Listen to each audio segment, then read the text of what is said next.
जब आपसे पूछा जाएगा डू यू प्लेड गिल्टी, तो आप बताएंगे कि सर मैंने जानबूझ के नहीं किया, जी। गलती मुझसे ज़रूर हुई है, बट मेरा ऐसा कोई भाव नहीं था कि मैं किसी को जान से मार दूँ।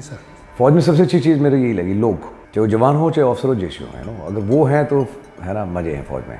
जय हिंद साथियों, आज हमारे साथ हैं सोशल मीडिया इन्फ्लुएंसर, करोड़ों युवाओं के प्रेरणा स्रोत कर्नल राजीव बर्मन जी। सर गुड मॉर्निंग, जय हिंद। जय हिंद, बहुत बहुत शुक्रिया लोकेंद्र जी।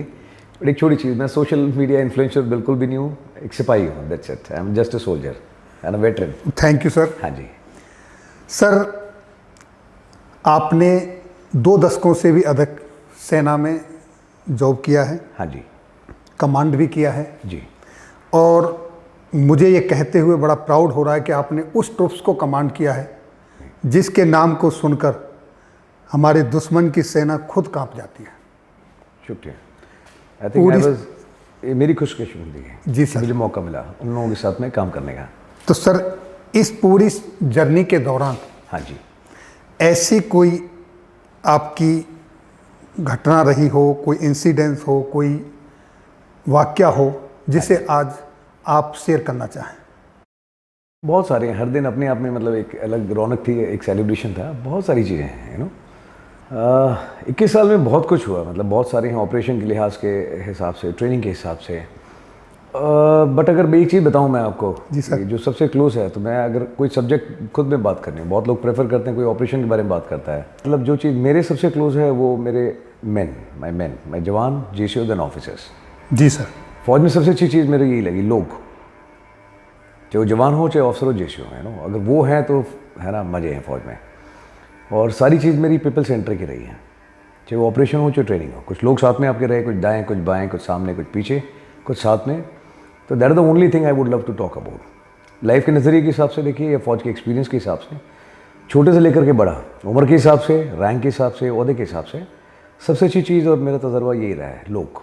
जो सीखा उन लोगों से सीखा है, अपने छोटों से भी, अपने सीनियर से भी और साथ वालों से भी सर। और उसके बारे में मैं साल भर बात कर सकता हूँ उन लोगों के बारे में, but I am the last person who will talk about my self. अपने बारे में बात करूँगा, मैं आखिरी आदमी हूँ।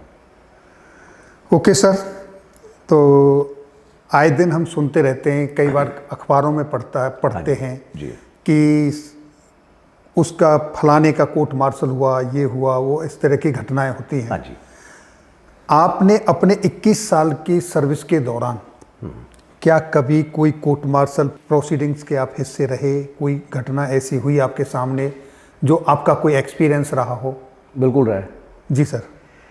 और बहुत कम सर्विस में रहा है सर मुश्किल से, मेरे ख्याल से 4 या 4.5 साल की सर्विस थी मेरी, 4.5 साल तकरीबन। वेरी यंग एज में sir? Very young age sir. And मुझे दूर दूर तक नहीं पता था, सिर्फ एक कोड ऑफ इंक्वायरी और समरी ऑफ एविडेंस का पता था, बिकॉज जैसा आप जानते हैं फौज के अंदर जो प्रमोशनल एग्जाम है, पार्ट बी पार्ट डी, तो आपको ये सब पढ़ना पड़ता है। सर मेरा नॉलेज भी वहीं तक सीमित था। जी सर। बट मणिपुर में एक दिन अचानक से बटालियन हेडक्वार्टर से आया, जब मैं पोस्ट पे था, एक चिट्ठी आई मेरे पास में, और उस चिट्ठी में लिखा हुआ था, एक लेफ्टिनेंट जनरल के साइन थे, और उसमें लिखा हुआ था कि भी number SS so and so has been detailed as defending officer in a court martial case. तो पहले तो मैं घबरा गया, मैं यार कोर्ट मार्शल में मेरा क्या लेना देना, मेरा नाम कहाँ से आ गया? जी सर। बट देन मुझे बताया गया कि आपको ऑफिशियली डिटेल किया गया है। सर मैं किस लिए डिटेल किया है? बोला ये पूछ के नहीं करता कोई आपको क्या क्या है। मैंने भी, तो मैं डिटेल कर दिया गया, मुझे बताया गया कि भाई आप इस कोर्ट में फ़लानी यूनिट में जाएंगे, एक केस है। केस ये था कि 2 जवानों की लड़ाई हुई थी। जी सर। लड़ाई हुई, उसके अंदर दोनों आपस में लड़ रहे थे, एक ने दूसरे को मारा और वो एक मर गया, तो कल्पेबल होमिसाइड का चार्ज लगा सर। एंड वो बंदा 1 साल से जेल में था। कोर्ट मार्शल प्रोसीडिंग के लिए उसको वहाँ पे लाया गया।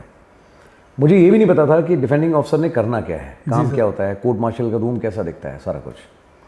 बट मुझे बताया गया, उसमें मेरे कमांडिंग ऑफिसर ने बताया कि जो इसका कोर्ट मार्शल का जो प्रिसाइडिंग ऑफिसर, वो मेरा कोर्समेट है, जो बंदा है उसने गलती करी है, आप उसको समझा देना कि अपनी गलती मान लेगा तो उसकी सज़ा कम हो जाएगी। जी सर।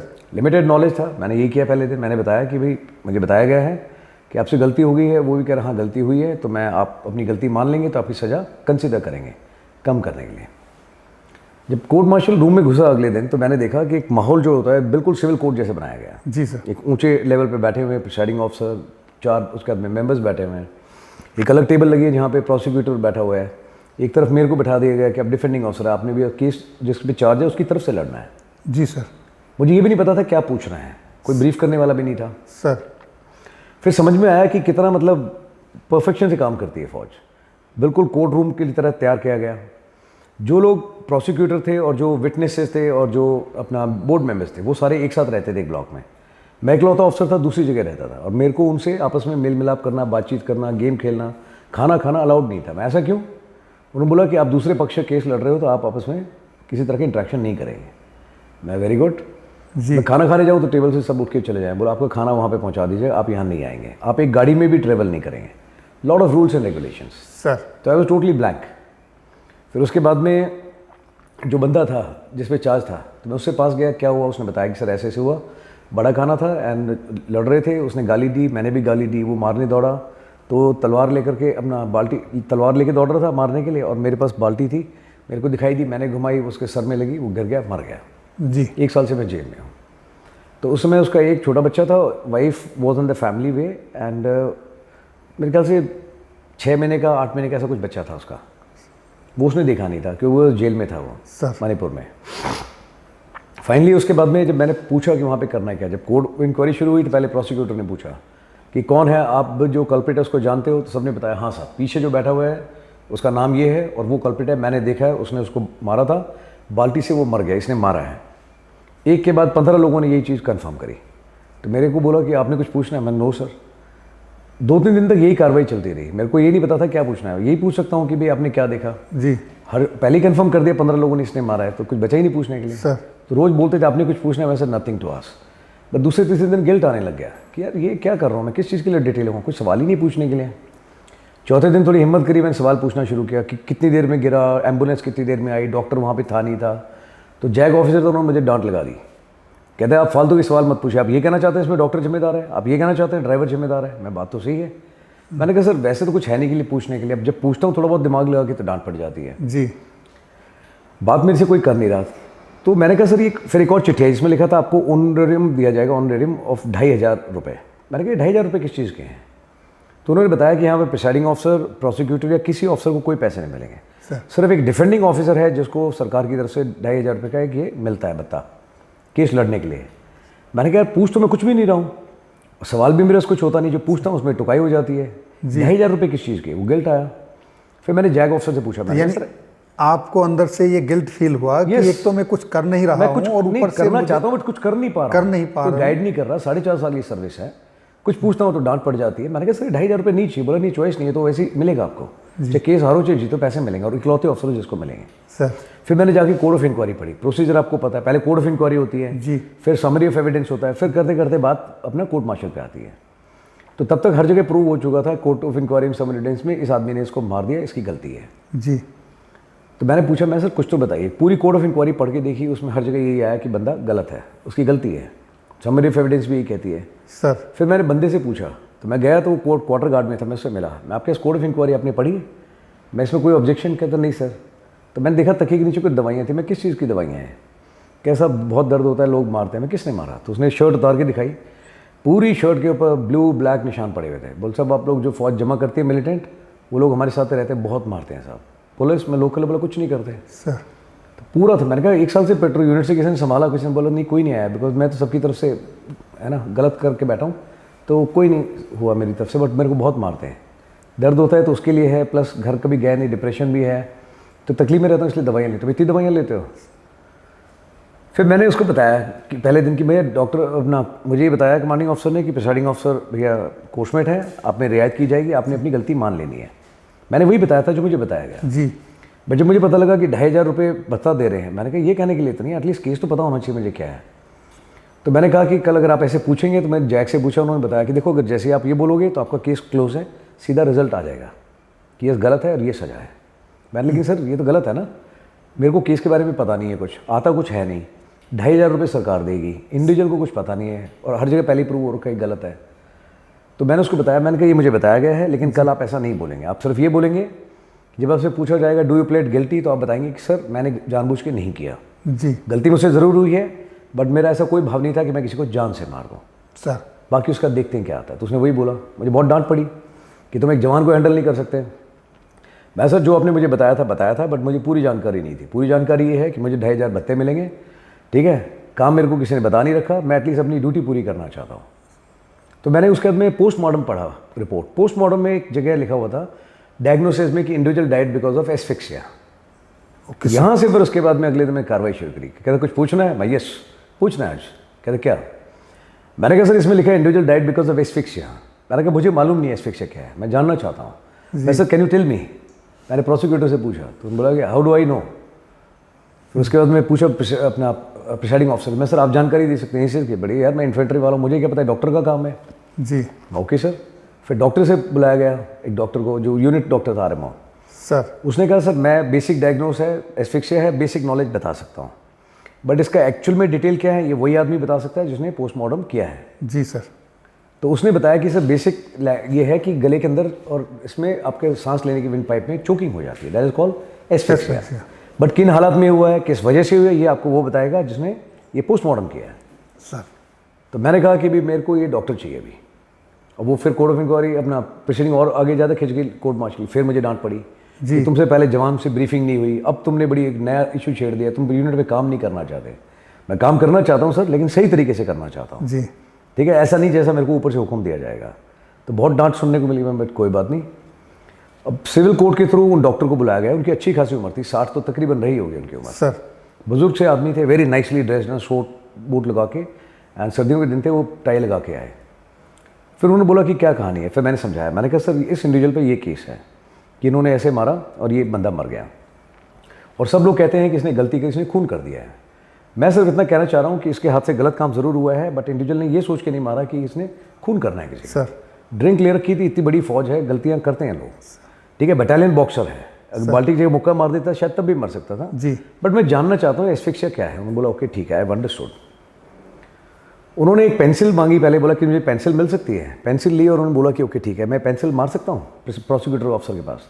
जी। तो उन्होंने देखा प्रिसाइडिंग ऑफिसर की तरफ से, तो ओके ठीक है। तो उन्होंने पेंसिल सर पे मारी धीरे से, कहते ओके थैंक यू। फिर बोला एक स्केल मिल सकता है, तो स्केल लिया उन्होंने। बोला मैं can I hit you with the scale? तो उन्होंने बोला sir what is this going on sir, court martial में ये क्या चल रहा है सर? तो उन्होंने बोला कोई बात नहीं। तो धीरे स्केल मांगा। जी। Third thing he asked was कि पेपर वेट मिल सकता है? तो प्रोसिक्यूटर गॉट अनर्ड, कहते सर ये क्या तमाशा चल रहा है, अभी मेरे कुछ भी मारेंगे सर में। बोला क्यों, इसमें दिक्कत क्या है? उन्होंने बोला सर चोट लग सकती है मेरे सर में इससे। बोला ओके आई एम सॉरी, चोट लग सकती है, रहने दो।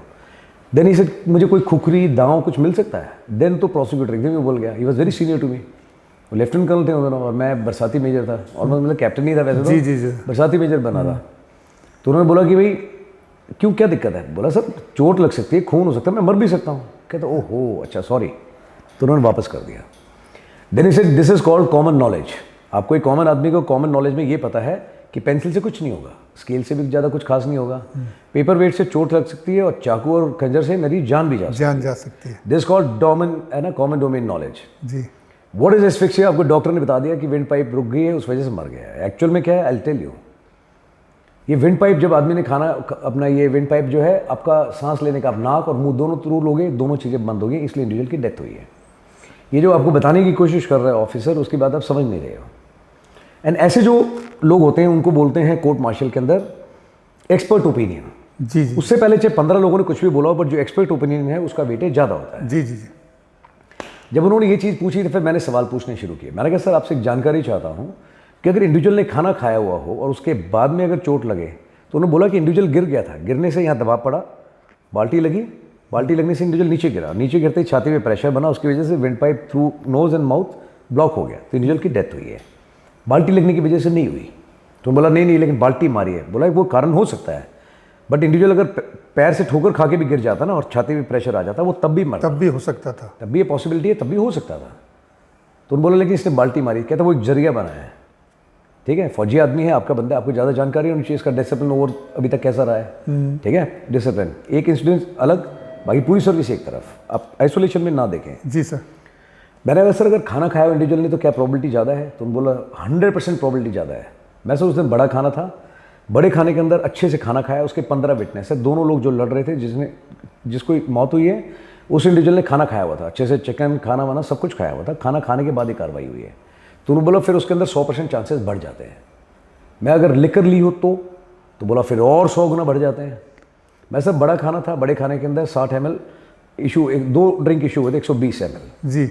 मैं फिर एक खुशी में सीओ ने भी इशू किया था सर 180 ml।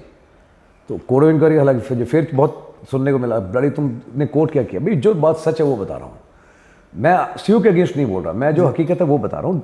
ठीक है, इशू किया तो क्या, इसमें क्या गलत बात है, बट वो इशू करने के बाद में किसी और ने गड़बड़ करी, वो तो उसकी जिम्मेदारी बनती जी। बट उसके लिए बहुत डांट पड़ी, तुमने मुझे कैसे बोला कि सीओ ने इशू किया। भाई मैं होता तो ठोक दबा के बोलता किया मैंने। तो उन्होंने बोला कि ड्रिंक ले रखी है, खाना खा रखा है, 200% चांसेस ज़्यादा है। फिर प्रोसिक्यूटर बहुत नाराज़ हो गया, बोला लेकिन यहाँ पे ब्लू निशान था। तीसरे ब्लू निशान तो पैथोलॉजी, आप मेरी रिपोर्ट देखिए, उसमें मैंने 10 जगह दिखा रखे हैं। बाल्टी एक जगह लगी थी, निशान एक जगह होना चाहिए, 10 जगह कैसे हैं? बोलो 10 जगह इसलिए हैं बिकॉज जब यहाँ चोक हुआ तो जगह जगह ब्लड क्लॉट हो गया जी। तो उस वजह से जगह जगह वो नीला पड़ा हुआ है, एक जगह वजह से नहीं है। तो बाल्टी लगने से डेथ नहीं हुई है, ठीक है। खाना खा रखा था, ड्रिंक खा रखी थी, उस केसेस में होना ही था। ठोकर खा के गिरता तब भी मर सकने की पूरी पॉसिबिलिटी थी। तो it was not intentional, that is all what I wanted to prove. तो पूरा केस एकदम से चेंज हो गया। जब केस चेंज हुआ तो उसके बाद में सज़ा उसको बताई गई। 2 सज़ा थी। पहली सज़ा थी कि अपना इस इंडिविजुअल को वो दिया जाए, मैं भूल रहा हूँ, what you call it, physical punishment. नहीं, फिजिकल पनिशमेंट। एक तो था सिवियर रिप्रिमांड, जेल के अंदर 6 महीने। ओके। मैं वो ऑलरेडी 1 साल से जेल में रह रहा है, तो वो मियाद तो वैसे ही पूरी हो गई थी, तो कुछ करना ही था बिकॉज ऑलरेडी फालतू रह चुका है वो। सर। और दूसरा एक और दिया था, सिवियर रिप्रिमांड दिया था शायद, वो लागू नहीं है बियॉन्ड राइट, ही वाज जवान जी। मैंने कहा वो तो लागू ही नहीं है उसको। तो बोला ये गलत अनाउंस हो गया, अब इसको चेंज करते हैं। हालांकि केयर नहीं सकते, बोला लेकिन तुमने हाईलाइट किया, you can not give it to less than NGO, आप जवान को कैसे दे सकते हो सर। तो वो भी कैंसिल हो गया। उसमें भी फिर लोगों का नज़रिया था ऐसे तो कोई भी फौज में किसी को मार देगा और छोड़ देगा, है ना, आप छोड़ दोगे। मैंने ऐसे छोड़ने की बात नहीं है, इतनी बड़ी फौज है, फौज में सिविल की तरह ही है, लड़ाई हो जाती है, दारू पीने के बाद में सिविल में भी होती है, फौज में भी हो सकती है। बट उसके लिए पहले से डिसाइड कर लेना, तय कर लेना कि ये गलत है, इसको हम लटका देंगे, लंबा कर देंगे, वो गलत है। कोई भी इंक्वायरी हो, फिक्स ओपिनियन पहले से नहीं रखनी चाहिए, एकदम इम्पार्शियल होकर के देखना चाहिए, दोनों तरफ की सुननी चाहिए। इस केस के अंदर 1 साल से लोग बना के बैठे थे कि कैदी है, बट जब पूरा हो गया क्लियर तो उसके बाद लोगों ने बोला कि यार हमने बड़ी स्टेटमेंट दी थी कूद की, ये खूनी है। मैं खूनी नहीं, आप ये बोल सकते हो मैंने देखा दोनों लड़ रहे थे, इसने तलवार लेके आया, उसने बाल्टी से मारा, वो गिर गया और फिर उसके बाद सब उसकी जान चली गई, ये स्टेटमेंट लागू है। बट ये बोलना कि सर इसने मारा है, सर इसने मारा है, इतने लोगों ने बोल दिया, लोगों ने पहले डिक्लेयर कर दिया खूनी है। बट उसके बाद में मैंने कहा तरीके हैं काम करने के, बहुत सारी न्यू रेसिंग यूनिट है, उसको एक नई रेसिंग में यूनिट भेजा जहाँ पे लोग उसको नहीं जानते हैं जी। तो नई तरीके से अपनी ज़िंदगी की शुरुआत करें, और उसने अच्छा किया भी उसके बाद में। बट वो बाहर आकर के फिर उस दिन रोया और उसके बाद में उसने बोला कि मैं खुद रोया, in fact given a call to my wife. मैंने कहा किसी चीज़ के बारे में पता नहीं था, आज वो ड्यूटी मिली थी, मैं 6 महीने हो गए बहुत डांट खा रहा हूँ, कभी सीईओ से, कभी से कि तुम आना नहीं चाहते, तुम ये कर रहे हो, वो कर रहे हो, बट काम वो किया जो करना चाहिए। और जब वो बात खत्म हो गया, और जैक भी आपको एडवाइस नहीं करता, वो कहता मैं किसी से बात नहीं कर सकता, मेरा काम है वर्ड टू वर्ड रिकॉर्डिंग करना। बट उन्होंने सिर्फ एक चीज़ मुझे बोली थी कि तेरे को है ना भत्ता मिलेगा 2500 रुपये, अब तू सिर्फ वो 2500 रुपये वैसा करना चाहता है और actually want to get into, guide नहीं कर सकता, तरीका तुझे खुद ढूंढना पड़ेगा। बट तू सोचना, रात भर उसको आगे पीछे कई बार पढ़ा, तब जाके एक पॉइंट मिला, वो जैस फिक्स किया, है ना। बट बहुत शिद्दत से काम किया और समझ में आया कि है ना अगर काम सही तरीके से ना किया जाए तो एक इनोसेंट आदमी है ना वो भी बलि का बकरा बन सकता है ना। और काम अच्छे से अगर ना करे तो एक जो आदमी एक्चुअल में कल्प्रिट है, मुजरिम है, वो भी उससे बाहर निकल के बच सकता है। और ये सिर्फ फौज में नहीं है, सिविल में भी हैं, कितने केसेस हैं। कुछ दिन पहले एक बच्चा है जिसने गाड़ी चला दी, मार दिया कोई पुणे के अंदर, उसको क्या पनिशमेंट दी है कि आप एक ऐसे लिख दीजिए। इसमें भी लोगों के दो तरफा व्यू हैं, ठीक है। कोई कहता है कि पैसे वाला था इसलिए छोड़ दिया, कोई कहता है ये। बट मैं कह रहा हूँ जो जजमेंट आपने लेना है ना वो आसान काम नहीं है, बहुत जिम्मेदारी का काम है। दोनों पक्ष को सुनना भी पड़ता है। जो केस लड़ रहे हैं सिर्फ पैसे के लिए ना लड़ो, बट शिद्दत से उस कैरेक्टर में उतर करके सही और गलत के लिए लड़ो, तह तक जाना चाहिए, तह तक जाना चाहिए। ऑफ द कप ओपिनियन दे देना कि ये खराब है, वो इनोसेंट है, वो है ना मुजरिम है, वो बहुत आसान काम है। और थोड़ा भरोसा रखना भी चाहिए सिस्टम पे। बट कोर्ट मार्शल एक मैंने देखा है, जब हो रहा होता है ना तो जिस यूनिट में थे सीओ भी बीच में आया था, I think sir everything is going on, jack था, मेजर था, बट क्या वार्निंग दी थी प्रिसाइडिंग अफसर ने, बोला sir this is court martial going on, it is sanctity, please don't enter the room until unless you are called for, otherwise there will be an action against you. मतलब इतना तरीके से मैं ऑफिसर होने के बाद में भी ऑफिसरों को आपस में मिलने नहीं दिया जा रहा कि आप उस पार्टी से कर रहे हैं आप बिल्कुल वो काम करेंगे, आप इस पार्टी से काम कर रहे हैं उधर करेंगे। But at the end of the day वर्दी के अंदर जो आदमी है जिसकी ड्यूटी है वो अपना काम कैसे करता है वो मैंने रखता है। पर कोर्ट मार्शल तक अगर कोई चीज़ पहुंची है तो मतलब थोड़ी सेंसिटिव है, नहीं तो क्या code of inquiry summary of evidence में निपट जाता है। सर फौज का एक जनरल जो नज़रिया मेरा रहा है वो ये है कि भैया पनिशमेंट देनी चाहिए। सीएचएम कुछ ऐसी हैं दिक्कतें हैं जो सीएचएम लेवल पे खत्म हो जानी चाहिए जी। सीएचएम में उसने बता दिया बड़ी दोबारा करा रगड़ दूंगा, बात खत्म, वो जीएसओ तक नहीं पहुंचनी चाहिए। कुछ चीज़ें जो जेशो तक हो जानी चाहिए ख़त्म, कि भाई मेरे को बता दिया, मैं सबको अपने आप बता दूंगा, बट इससे आगे नहीं जाएगी। कुछ चीज़ें कंपनी कमांडर लेवल पे रुकनी चाहिए और कुछ चीज़ें सीईओ से आगे जानी नहीं चाहिए। मैं तो कहता हूँ the bug stops at me. गलती कितनी बड़ी हो जाए जी, आप मेरे को सही टाइम पे पूरी ईमानदारी से बता दो, जैन साहब गलती होगी, काम खत्म, उसके बाद में पूरी जिम्मेदारी मेरी। आपने ईमानदारी से बता दिया, देख लेंगे उसके बाद में। कुछ चीज़ें हैं जो है ना थोड़ा बहुत पनिशमेंट देके हैं, बट जहाँ तक हो सके मैं मानता हूँ कागज़ पे नुकसान नहीं करना चाहिए। आप फिजिकली ग्राउंड पे रगड़ो, आदमी बनाओ उसको, कागज़ पे सजा देके जेल में डाल दो, इसकी नौकरी ख़राब कर दो, परिवार भी तंग, पेट पे लात नहीं मारनी चाहिए। ठीक है, मौका देना चाहिए सुधरने का। कुछ लोग प्यार से सुधर जाते हैं, कुछ लट खा के सुधरते हैं। जी। तो मैं तो 3-4 तरीके रखता था। मैं एक प्यार की भाषा है, दूसरा छाती में मुक्का मारूंगा, तीसरा लठ रखा हुआ है। आप बताओ आपको कौन सी मेडिसिन पसंद है, जो दवाई आपको समझ में आती है आप बता दो, तरीके मुझे सारे आते हैं, है ना। तो सर आपने बहुत अर्ली एज में, कम सर्विस में एक इतना, मैं तो ये कहूँगा बहुत बड़ा अचीवमेंट है कि आपने एक जवान की सर्विस ही नहीं बचाई, उसको कलंकित होने से भी बचाया है। अचीवमेंट तो नहीं बोलूँगा मैं सर, अचीवमेंट में सेटिस्फेक्शन बहुत है। सर आप नहीं उसको सेटिस्फेक्शन कह रहे हैं, लेकिन मैं अचीवमेंट इसलिए कह रहा हूँ क्योंकि सारे एविडेंस जब उसके खिलाफ हो चुके थे, और उस में कहते हैं ना डूबते को तिनके का सहारा, आप वो तिनका बन के वहाँ आए और आपने अपने अंदर की एक आवाज़ सुनी। इसमें भी सबसे बड़ा मोटिवेशन वो जवानी था मेरे लिए, आपको सही बताऊँ तो। मुझे नहीं पता था उस सर्विस में, मैंने पूछा मेरा नाम क्यों आया इसमें, तो उन्होंने बोला सर जो इस आदमी पे केस होता है उसकी चॉइस होती है, वो फौज में किसी ऑफिसर को बाय नेम मांग सकता है कि मेरा केस ये लड़े। मैंने उससे पूछा जा करके, मैंने कहा इतनी बड़ी फौज के अंदर आपने मेरा नाम क्यों लिया, आप मुझे जानते हो? बोला नहीं साहब। मैंने कहा मेरे को तो आए हुए साल भर नहीं हुआ यहाँ पे, है ना, और आप साल भर से जेल में, हम कभी मिले नहीं हैं, आपने फिर भी मेरा नाम क्यों लिया इसके अंदर? सो उसने मुझे बोला साहब मैंने आपको देखा नहीं है, बट आपके बारे में सुना है। मैं कहाँ सुना? बोला जेल में। बोला पुलिस वालों से भी सुना, जो मिलिटेंट आते हैं वो उनसे भी सुना, और जो फौजी चक्कर लगाते हैं उनसे भी सुना। कहते तीनों ने आपके बारे में मजबूत बात करी साहब। और जब मैंने देखा कि मिलिटेंट भी बोल रहा है कि बंदा ठोस है, पकड़ में कोई आता है तो बनाता है रॉकेट उसका, है ना, काम सही है, गरीब आदमी को कभी तंग नहीं करता। कहता वहाँ मुझे भरोसा आया। फौजी लोगों ने बोला दूसरी कंपनी का बंदा भी प्रॉब्लम बताता है साहब को आगे, कहता तेरी पक्का मदद करेगा। कहता मैंने उस भरोसे में बोला। अब वो that thing and really touched my heart, कि मैं बंदा ये कह रहा है कि साहब आपके बारे में मिलिटेंट से, फौजी आदमी से और पुलिस वालों से तीनों सुना है कि ये लड़का अच्छा है। कहता मैंने इसलिए आपका नाम ले दिया बिना देखे। तो मुझे लगा कि यार अगर इतना कंफर्मेशन इसको है तो जान तो मारूंगा मैं, इसलिए नहीं कि इसको बचाना ही, गलती होती तो सजा भी पक्का दिलाता उसे। जी, बट गलती थी, मतलब इंटेंशन नहीं थी उसकी मारने की, इतना जानता हूँ बस। उसके हाथ से गलती ज़रूर हुई। उसने तो अपनी सुरक्षा में किया था वो काम। जब उस सामने वाला उसके ऊपर अटैक कर रहा है तो अपनी सुरक्षा के लिए किया, और उसमें वो एक हादसा हो गया। उस हादसे को उसके ऊपर थोप दिया गया अज्ञानता के कारण। वही भाई, फौज में दो आदमी लड़ रहे हैं, बॉक्सिंग में भी आदमी मर जाता है आपस में, ऐसे हुए हैं बाउट जहाँ पे बॉक्सिंग खेल रहे हैं, गेम खेलते हुए गलत जगह टकरा जाता है। मतलब आप काम जो भी कर रहे हो, चाहे पूजा पाठ कर रहे हो, ठीक है, चाहे आप ऑपरेशन करो, भाव ज़रूरी है। जी सर। अगर मारने का भाव नहीं था तो यार ठीक है, कोई बात नहीं, गलती होगी, बहुत बड़ी गलती वो भी मानता हूँ, बट पहले से बिना पूरी बात सुने ये मत तय करो कि ये मुजरिम है या ये इनोसेंट है। जी सर। पहले सुन लीजिए, अगर है मुजरिम तो पक्का ठोक दबा के सजा दीजिए, इनोसेंट है तो आप उसको मौका दीजिए। तो अभी आपने सुना राजीव बर्मन साहब को कि किस तरीके से उन्होंने कोर्ट मार्शल की जो प्रोसीडिंग्स थी एक अर्ली एज में उसमें पार्टिसिपेशन किया, अपनी बखूबी जिम्मेदारी निभाई। तो ये आज हमारे साथ हमारे करोड़ों युवाओं की, मैं तो कहूँगा कि जो 70 और 80 के दशक में जो हीरोओं को लेकर एक ट्रेंड हुआ करता था, आज उस तरीके से युवाओं की दिल की धड़कन है।